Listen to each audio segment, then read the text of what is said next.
മണിയാർ ജലവൈദ്യുത പദ്ധതി സർക്കാർ ഏറ്റെടുക്കണമെന്നാവശ്യപ്പെട്ട് മുഖ്യമന്ത്രിക്ക് കത്ത് നൽകി രമേശ് ചെന്നിത്തല. പദ്ധതിയുടെ BOT കരാർ നീട്ടി നൽകാനുള്ള തീരുമാനത്തിന് പിന്നിൽ അഴിമതിയുണ്ട്. സ്വകാര്യ കമ്പനിക്ക് കരാർ നീട്ടി നൽകാനുള്ള തീരുമാനത്തിൽ നിന്നും സർക്കാർ പിന്മാറണമെന്നും രമേശ് ചെന്നിത്തല ആവശ്യപ്പെട്ടു. AV ജയശങ്കർ ചേരുന്നു വിവരങ്ങളുമായി. ജയശങ്കർ, കത്തിന്റെ ഉള്ളടക്കം, മറ്റു വിവരങ്ങൾ.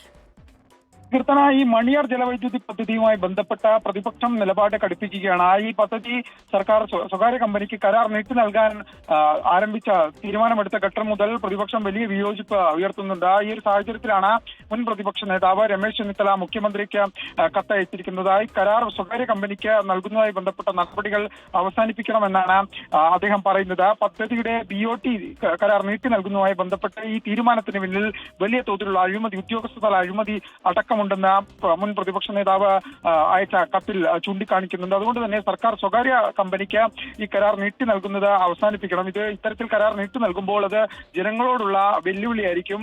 ജനങ്ങളിലടക്കം വലിയ തോതിലുള്ള പ്രതിഷേധങ്ങൾക്ക് കാരണമാകുമെന്നും അദ്ദേഹം ഈ കത്തിൽ ചൂണ്ടിക്കാണിക്കുന്നുണ്ട്. എന്തായാലും ഈ വിഷയവുമായി ബന്ധപ്പെട്ട് പ്രതിപക്ഷം ഉൾപ്പെടെ വലിയ തോതിലുള്ള പ്രതിഷേധങ്ങൾക്ക് കോപ്പുകൂട്ടുന്നതിനിടെയാണ് രമേശ് ചെന്നിത്തല ഇത്തരത്തിൽ മുഖ്യമന്ത്രിക്ക് ഒരു കത്ത് നൽകുന്നത്. വരും ദിവസങ്ങളിൽ UDF ഉൾപ്പെടെ ചേരാനിരിക്കുന്ന ഒരു സാഹചര്യത്തിൽ പ്രതിപക്ഷം വലിയ പ്രക്ഷോഭങ്ങളിലേക്ക് പോകും. അതിന്റെ മുന്നോടിയാണ് ഇത്തരത്തിലുള്ള പദ്ധതി കരാർ നൽകുന്നത് മാറ്റിവെക്കണമെന്ന് ആവശ്യപ്പെട്ടുകൊണ്ടുള്ള മുൻ പ്രതിപക്ഷ നേതാവിന്റെ കത്തെന്ന് നമ്മൾ വിലയിരുത്തേണ്ടിയിരിക്കുന്നു. ശരി, മണിയാർ പദ്ധതി സർക്കാർ ഏറ്റെടുക്കണമെന്ന് ആവശ്യപ്പെട്ട് രമേശ് ചെന്നിത്തല മുഖ്യമന്ത്രിക്ക് കത്തയച്ചിരിക്കുകയാണ്. AV ജയശങ്കറാണ് വിവരങ്ങൾ നൽകിയത്.